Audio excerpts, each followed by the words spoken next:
Davis, welcome to the latest episode of Cut to the Chase. It's actually episode 177. Okay. This podcast is designed to vendors, buyers, and anyone navigating the real estate market. And look, it's spring. Oh, spring, right? When the daffodils are budding and everyone's smiling, but don't fall into the trap if you're a seller coming to the market in spring. A couple of things as we know, make sure that you are first to hit the market. Do not follow the trend and don't fall into that trap of going with the agent who gives you the highest price, who makes false promises. I get really frustrated, D, for the consumer who just, people want the truth and they want integrity, but they always fall into that trap of going with more optimistic news, which they inherently know in their heart of hearts is not the truth. They're scared that might be the truth, but they're hoping that it's not. The reality is this, I always say to my vendors, and let's go back to timing because I think it's crucial when you look in the spring. Yes. I always say to my vendors when I do an appraisal, when I'm sitting at the dining table, I always say, every agent goes by the same comparables. Any registered valuation will use the same comparables. The data is the data, so let's discuss how we can get you the best possible price. Yes. But talking about price, timeline is crucial.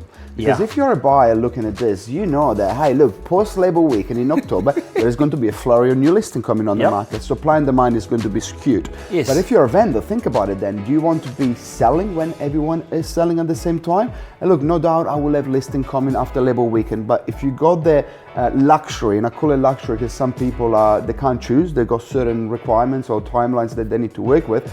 But if you got the opportunity to actually come on the market earlier, my suggestion is that you come on the market sometime in September, so that hopefully you're sold by Labor Weekend. Correct. Beat the competition, beat that influx. With the last 20, 30, 40 years, there's always that influx of listings in October when people want to change their lives.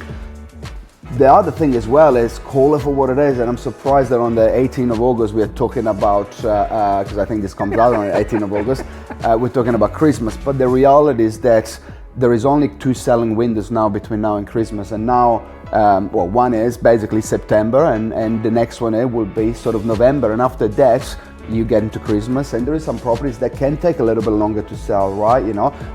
Without stereotyping, but if you're a plaster house, maybe you've got a lifestyle that has got some certain requirements and whatnot. So think about that as well. So it's not just about the timeline on the supply and demand, but as well as on how close to Christmas are you?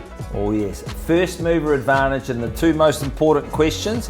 Ask questions, the 2 most important things around impact marketing and their negotiation skills.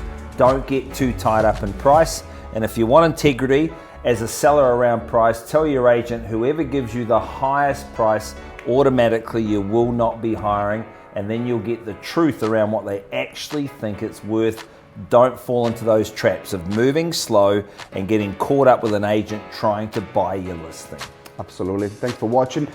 Quick favor to ask, please like, share, subscribe, and if you got any questions or any topics you'd like us to discuss, flick us an email, flick us a message. We're accessible. You can find us. Love questions. Thanks for watching. Cut to the chase. Yeah.